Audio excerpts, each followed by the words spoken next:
민주당 내에서 이상민 의원이 여당에 쓴소리를 했습니다. 여당이 기재부 겁박하는 건 바람직하지 않다라는 겁니다. 함께 보시죠. 당정이 서로 간의 갈등이 깊어지고 외부에서 보듯이 국정조사 우는 이런 걸 보면 국민들은 깜짝 놀랄 겁니다. 정부와 긴밀하게 소통을 하고 조율할 필요는 있고 의견을 달리하는 부분이 있다면 맞춰나가는 노력을 해야 되겠지만 그렇다고 해서 최근에 그와 같은 모습은 별로 바람직하지 않다라는 게 제 생각입니다. 그냥 겁박하고 여당이 뭐 이렇게 끌고 가겠다 이런 것도 자세도 별로 바람직하지는 않다고 생각됩니다. 이상민 대선배 의원이 겁박하는 모습 바람직하지 않다라고 지적한 장면은 이런 장면들입니다.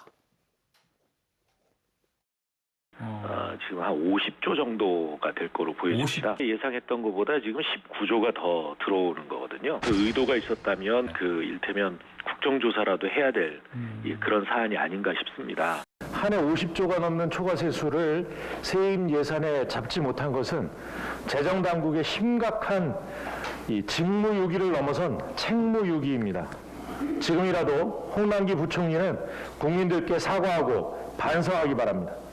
국가 재정의 주인은 기재부 엘리트 모피아들이 아니라 대한민국 국민입니다. 초과세수가 역대 50조에 달할 전망인데 충격적입니다. 이렇게 세입 전망을 이렇게 틀리게 할 수 있는가에 대한 안타까움이 있는데 이러한 기재부의 소극적 자세에 대해서는 분명한 점검이 필요할 것이라고 보여지고. 송영길 대표, 윤호중 의원 연일 국정조사를 언급하면서 민주당이 정부를 압박하고 있는 것과 관련해서 이상민 의원은 여당이 정부를 겁박하는 거 안 된다라고 쓴소리를 날린 겁니다. 자, 그런데도 불구하고 민주당 내에서는 계속 기재부를 압박하고 있습니다. 돌직구쇼 멤버 전재수 의원입니다. 기재부를 향해서 홍남기 경제부총리를 향해서 기재부가 예산 갖고 갑질하고 있다. 선을 넘고 도를 넘었다라고 비판을 했습니다. 박지원 대변인, 네. 어떻게 보십니까? 일단 저 자체 어제 우리 이재명 부장 계속 얘기했지만은 저러면 안 되는 거잖아요. 공직자들한테 법 위반하라고 그러고 규칙 위반하라고 하는 거잖아요. 나중에 혹여 정권 대선 결과에 따라서 만약에 건이 잘못됐다고 당선된 누군가가 얘기하면 그때 책임 누가 질 거예요? 민주당 책임 안 질 거 아니에요. 공직자들한테 또 책임지게 만들 거고. 저는 이게 그 자체로서도 굉장히 잘못된 거라고 보고요. 이때 저는 우리 공직자들이 대통령 임기 얼마 안 남았다고 휘청휘청 대면 안 되고 정말 국가와 국민을 위해서 봉사하는 사람이라는 자세로 중심을 잡아줘야 된다고 생각을 합니다. 말도 안 되는 이 무슨 세수 유입 유예해서 무슨 편법 이런 것들 해가지고 꼼수 이래가지고는 얼마나 뭘 어떻게 하겠다는 건지 잘 모르겠고요. 두 번째는 저는 민주당이 저렇게 해서 하는 게 결국엔 이재명 후보한테도 도움이 안 된다고 생각해요. 저는 민주당 지금 지도부가 저렇게 기재부를 몰아가는 게 이재명은 합니다를 받쳐주기 위해서 저렇게 하고 있는 것 같은데요. 그 합니다가 잘못합니다를 왜 민주당 지도부가 이렇게 만들어주려고 해요. 지금 중도층한테 찾아가야 되는데 일반 국민들 그 중간에 있는 국민들 어떻게 생각할 것 같아요. 공직자들한테 이렇게 범법행위하면서 잘못하는 거를 막 당해서 몰아붙이면 그거 이재명은 합니다라고 결과 내놓을 수 있어요. 그거 국민들이 얼마나 이해하고 납득할 거라고 생각해요. 저는 그게 아니라 상식적으로 정해져 있는 대로 해서 국민들한테 필요한 부분을 가려운 데를 찾아가야지 왜 저렇게 막 몰아가서 이재명은 합니다. 그거 하기 위해서 이렇게 하는 거 저는 민주당 지도부가 후보한테도 도움이 안 된다라고 해서 저런 일은 지금 이상민 의원 말씀하신 것처럼 당장이라도 그만두는 게 옳다라고 생각합니다. 자, 지금 야당의 박정하 전 대변인은 야당의 의견과 일치하긴 합니다만 이 초과 세수를 올해 걷지 않고 내년으로 유예하는 것 자체가 범법 행위일 수 있다라는 문제 의식이 있는 것 같아요. 야당 쪽에서. 자, 그럼 여당의 생각은 아니 그게 왜 범법이냐라고 지금 항변하고 있기도 하지 않습니까?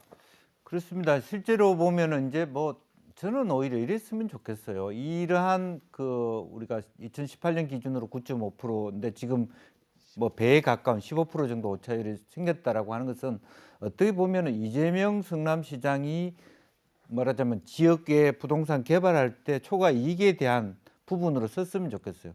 그때 당시 그렇게 많은 배 이상의 어떤 수익이 겉돌지 몰랐다. 딱 똑같이 부동산의 세수의 원인이 지금 그렇습니다. 아파트 가격이 올랐기 때문에 그렇게 밀어붙일 수가 없는 상황에 와 있다라고 하는 것을 인정하면서 현 정부가 이 사실은 관료들이 수용할 수 있는 길을 터줘야 돼요.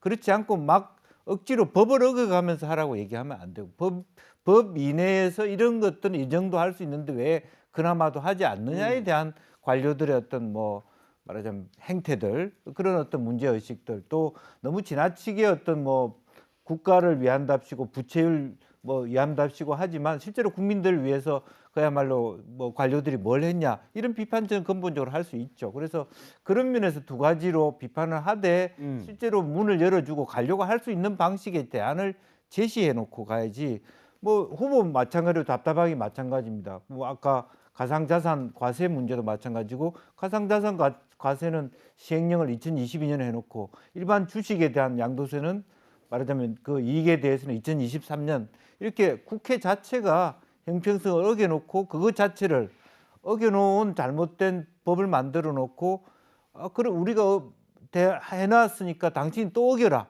이렇게 홍남기 부총리한테 얘기하는 것은 좀 과하다. 따라서 우리 스스로가 국회가 할 일을 해놓고 난 다음에 그 일에 대해서 합리적인 일에 대해서 하지 않았을 때 비판하는 그런 부분이 저는 필요하다고 보여집니다. 김영주 의원의 돌직구예요. 홍남기 부총리는 이렇게 반박합니다. 고의성을 언급한 것에 대해서 강한 유감을 표명한 겁니다. 세수 오차 발생은 거듭 송구. 하지만 경기 회복이 빨라서 세수가 늘어난 거다. 그걸 우리한테 어떻게 하라는 거냐. 세금이 더 거친 거를. 이런 말이에요. 가로열 가로 닫고. 고의성을 언급한 거 유감이다. 여당 의혹 제기처럼 공직자들이 그렇게 일한다고 생각하지 않는다. 초과세수 19조 원 어떻게 쓸지 이번 주나 다음 주 초까지 발표할 것이다. 이 말은 여당이 하자는 대로는 지금 현재 할 생각이 없다라는 홍남기 경제부총리의 의중으로 보입니다. 자, 여당이 열린민주당과 통합 추진에 합의를 했다. 라는 입장을 밝혔습니다. 열린민주당은 최강욱 대표죠.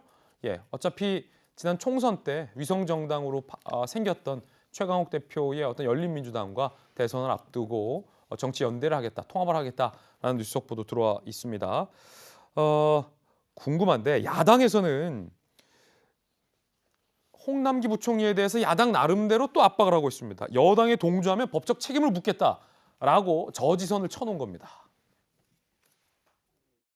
공직자들이 민주당과 이재명 후보의 매표 행위에 만약 굴복하고 동조한다면 업무상 국고손실죄, 직무유기죄, 배임죄 등 법적 책임에 해당될 것입니다. 홍남기 경제부총리 역시 백기 투항할 생각에는 아예 일찌감치 접기를 바랍니다. 적당히 반대하는 척하다가 백기를 든다면 무거운 법적 책임과 정치적 책임을 지게 될 것임을 엄중하게 경고합니다.